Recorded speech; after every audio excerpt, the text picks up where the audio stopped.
अब धीरे धीरे हम इस चैप्टर की सरफेस टेंशन जो टॉपिक है इसके अंत तक पहुंच चुके हैं। तो कुछ इंपॉर्टेंट बातें हम यहाँ लिख लेते हैं इस चैप्टर को लेकर। एक समरी सा हो जाएगा क्योंकि बहुत से कॉन्सेप्ट्स पढ़ाए गए हैं। ठीक है, तो सरफेस टेंशन को लेकर देख लेते हैं क्या है। The surface tension is due to the intermolecular forces of cohesion। पहली बात तो ये हो गई कि होता ही क्यों है। इंटरमोलिकुलर फोर्सेस ऑफ कोहेशन की वजह से होता है ये कि लिक्विड चाहता है अपने एरिया को कम करना, पर इंटरमोलिकुलर फोर्स ऑफ कोहेशन उसको साथ में रखने की कोशिश करते हैं और ultimately it behaves like a stretched membrane. ठीक है, surface tension is due to intermolecular forces of cohesion. आगे लिख लेते हैं and this tension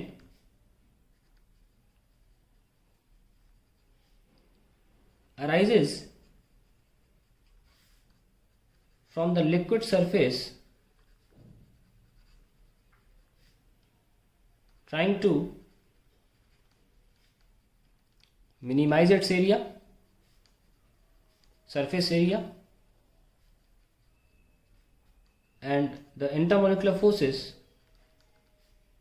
IMF forces resisting this attempt of decreasing the area,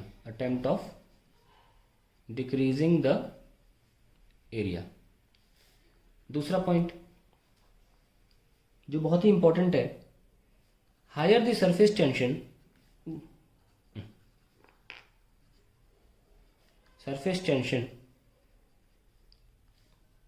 larger is the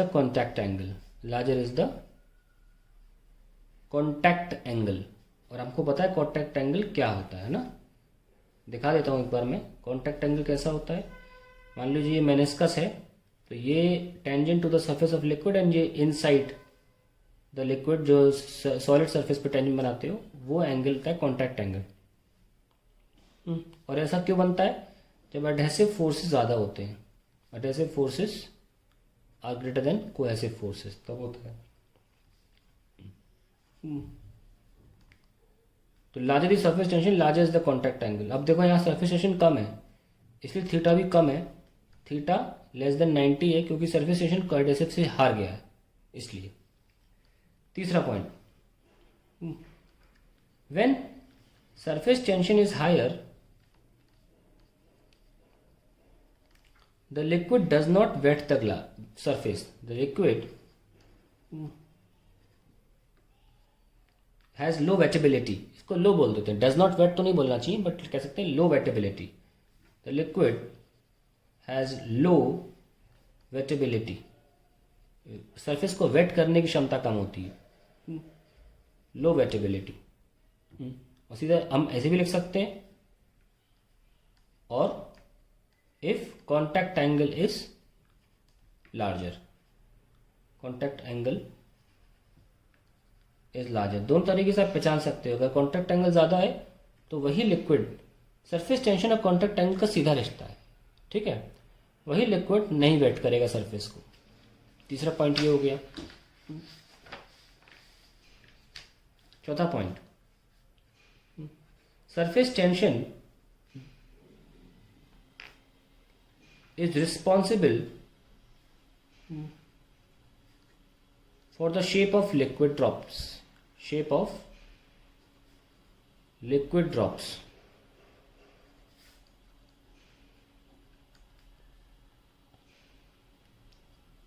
जैसे कि हम कहते हैं कि अगर सरफेस टेंशन इज हायर तो then the ability of liquid drop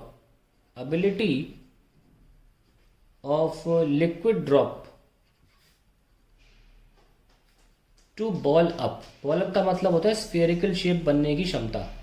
तो बॉल अप मतलब बॉल बन जाना। The ability of liquid to ball up, liquid drop to ball up और टू अटेन स्फेरिकल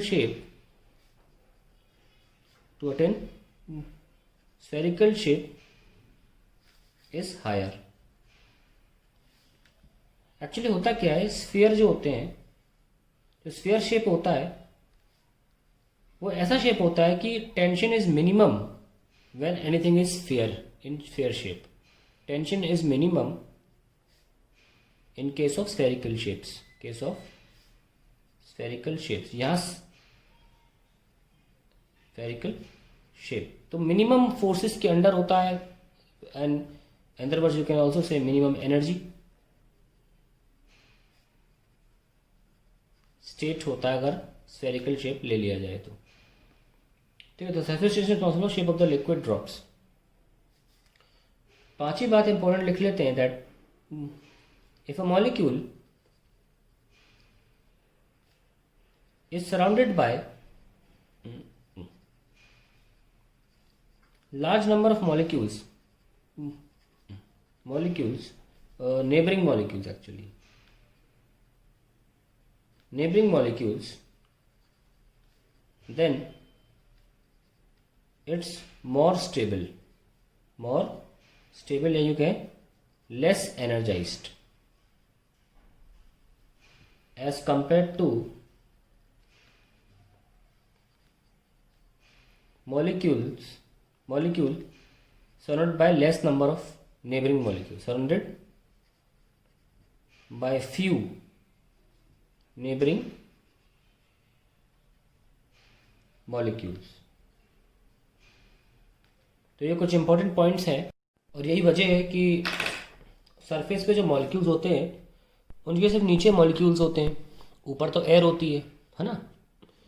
इसीलिए नंबर ऑफ सिमिलर मॉलिक्यूल्स जो होते हैं आसपास सरफेस वाले मॉलिक्यूल्स के लिए कम पड़ जाते हैं, और जो अंदर के मॉलिक्यूल्स हैं उनके चारों तरफ खूब सारे मॉलिक्यूल्स उनके स्फीयर ऑफ इन्फ्लुएंस में। That is why they are not energized कौन है, सरफेस वाले, और इसीलिए उनकी ही पहल होती है अपना एरिया कम करने की, क्योंकि उनके पास कोई चारा नहीं बचता, और वो अपनी सरफेस थिकनेस, फिल्म थिकनेस को कम नहीं कर सकते, तो एरिया ही कम करते हैं। उस एरिया को कम करने की जद्दोजहद में, जिसको अंग्रेजी में स्ट्रगल बोला जाता है, जद्दोजहद को, सरफेस फिल्म खिंच सी जाती है। तो यहाँ पे हमने आपको एक पॉइंट लिखवाया ताकि आपको याद रहे कि नंबर ऑफ मॉलिक्यूल सराउंडिंग अगर कम होंगे तो ऑटोमेटिकली वो मॉलिक्यूल ज़्यादा एनर्जाइज्ड होगा, स्टेबल नहीं होगा। आइए 6th पॉइंट लिखते हैं। 6th पॉइंट है adhesive forces cause the liquid to spread,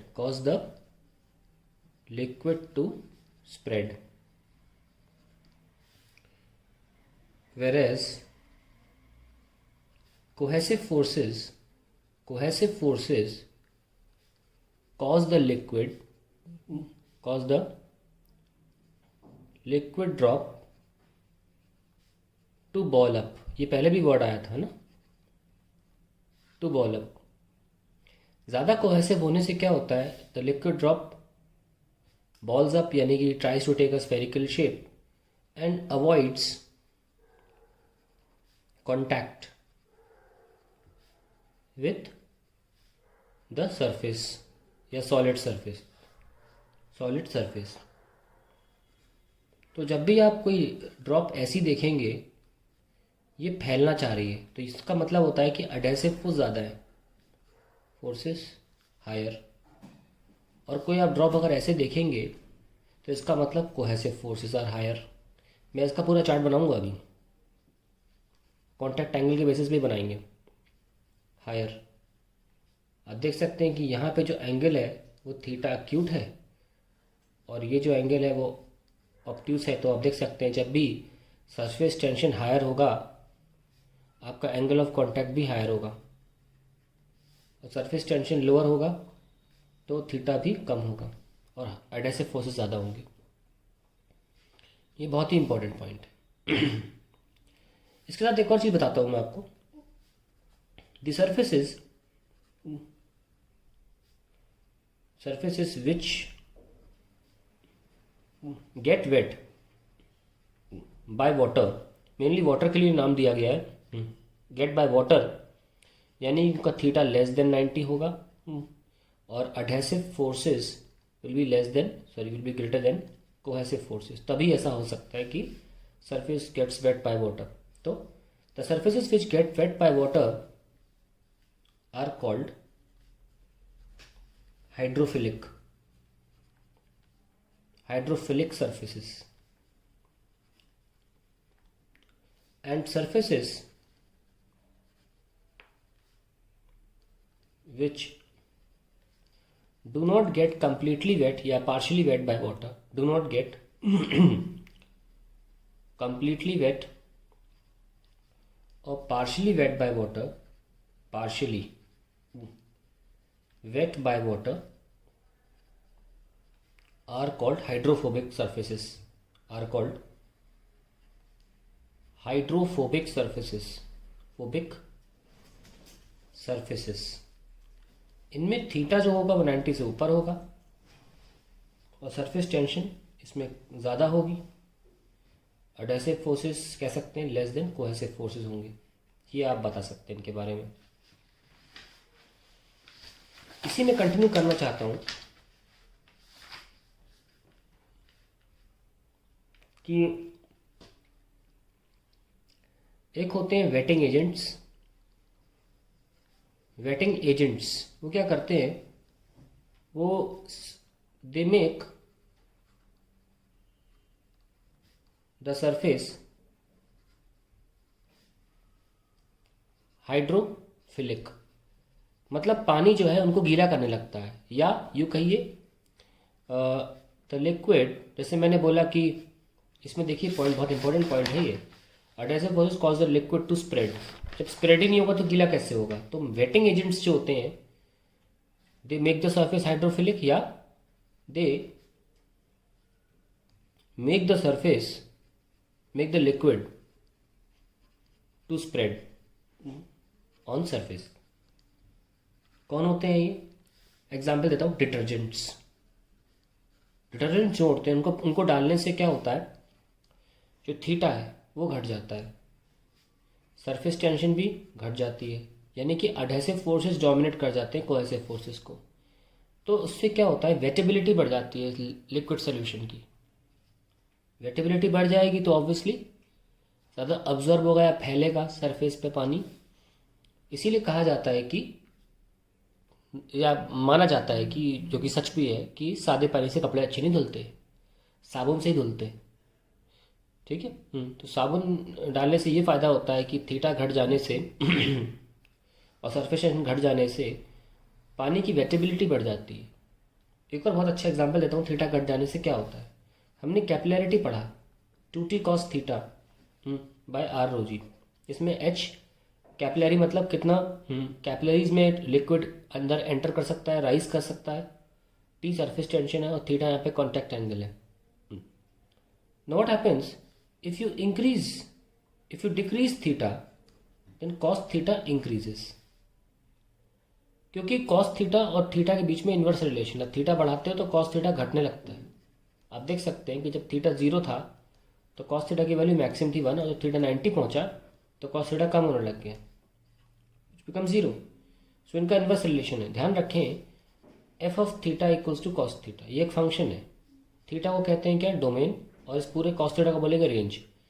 जब भी डोमेन रेंज आपस में इन्वर्स हो, range inversely proportional to domain हो, ऐसे फंक्शंस को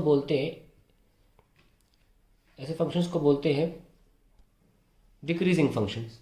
तो cos थीटा डिक्रीजिंग फंक्शन है। एक छोटा सा मैंने फैक्ट बता दिया मैथमेटिक्स के बारे में। खैर, तो देख सकते हैं अगर आप थीटा को कम करोगे तो cos थीटा बढ़ेगा और कैपिलैरिटी बढ़ जाएगी।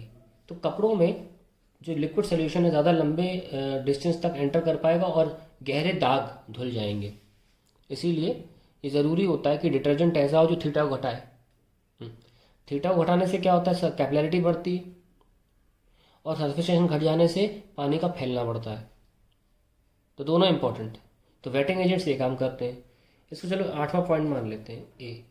एक होता है वाटर प्रूफिंग एजेंट्स।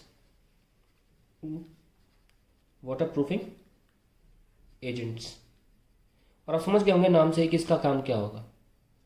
ये क्या करता है, गीला होने से बचाता है। जैसे रेन कोट्स है ना, जैसे रेन कोट्स होते हैं, वो सब सरफेसेस जो होते हैं, या प्लास्टिक हो गया, या आपका नॉन स्टिक कुकवेयर हो गया, टेफलॉन, जो आप देखेंगे कि आप पानी से निकालोगे एकदम पानी अलग अलग अलग हो जाएगा, स्प्रेड नहीं होगा, पूरा गीला नहीं मिलेगा आपको। जैसे आप पानी से निकालोगे अलग अलग ड्रॉप्स फैले पड़े होंगे, स्कैटर्ड पड़े होंगे।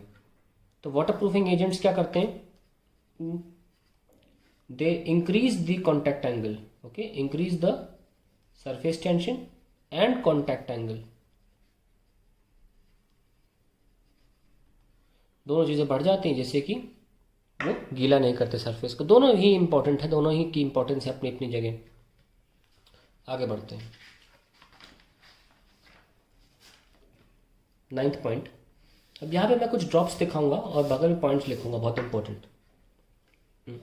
ये सरफेस है और ये लिक्विड है, इसका मतलब हुआ थीटा 0 है। इसे बोलते हैं परफेक्ट वेटिंग, परफेक्ट वेटिंग बोलते हैं। और ये कारण क्या है, हाई अडहेशन, लो कोहेशन, ये कारण है इसका, ठीक है। अब दूसरा आता है, this is the shape of the liquid drop. Theta क्या है, theta is greater than 0 less than 90। इसको हम बोलेंगे high wettability, not perfect but high wettability, okay. इसमें भी क्या होगा, हायर अडहेशन होगा, हायर अडहेशन, और यहाँ लोअर कोहेशन। फिर आती है ड्रॉप इस तरीके की, चाहे तो ऐसे ले लें, चाहे ऐसे ले लें। ये तो थीटा 90 हो गया और ये थीटा ऑब्ट्यूस हो गया, ग्रेटर देन 90। थीटा क्या है, 90 से ऊपर 180 से लेस। इसको बोलते हैं low wettability, wettability, lower adhesion, higher cohesion. अब लास्ट आता है ऐसा, बिल्कुल spherical, theta 180, where we have perfect non-wettability, perfect non-wettability, non-wetting बोल सकते हो, non-wetting, weak adhesion, weak और मतलब नेक्स्ट टू ज़ीरो बोल सकते हो। आई वुड रादर से वीक adhesion, ज़ीरो तो नहीं बोलेंगे लेकिन इतना हाई है, very high cohesion.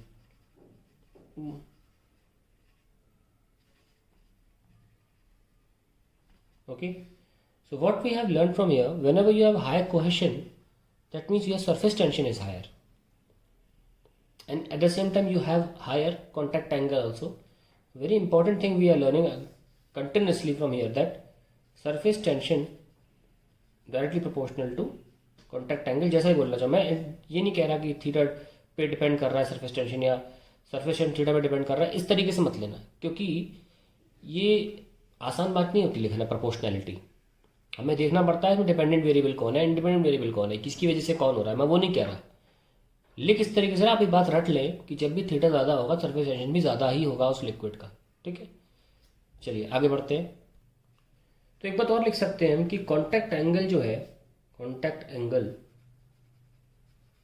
Is inversely proportional to wettability. ये भी बहुत अच्छी चीज़ है।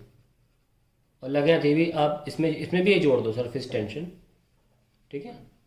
ये याद करने के लिए बहुत अच्छा है कि जब भी वेटेबिलिटी ज़्यादा है कॉन्टैक्ट एंगल कम होगा, ठीक है। इसको याद करने के बाद हमेशा एक ड्रॉप ले लेना ऐसे, ज़्यादा स्प्रेडिंग ज़्यादा वेटेबिलिटी, कम कॉन्टैक्ट एंगल। ये देखो, कम स्प्रेडिंग ज़्यादा कॉन्टैक्ट एंगल, कम वेटेबिलिटी, थीटा ज़्यादा है 90 से। Now finally we have come down to the last thing, that is in the interaction of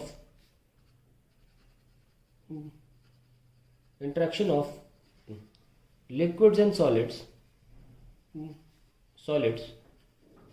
on the basis of wettability, ये 10th पॉइंट होगा, on the basis of, sorry last नहीं होगा, मुझे contact angle और surface tension के sorry contact angle को लेकर कुछ चीज़ें बतानी है जो हमारे 11th पॉइंट में आ जाएगा, ठीक है। That will be the last thing. In the interaction of liquids and solids on the basis of wettability, solids are categorized into categories. पहला होता है हाई एनर्जी सॉलिड्स और दूसरा होता है low energy solids. Energy solids, high energy solids कौन से होते हैं? जैसे मार्बल हो गया, लोहा हो गया. कैसे? Which are difficult to cut, difficult to cut या सेपरेट, टू कट, बेंड और सेपरेट.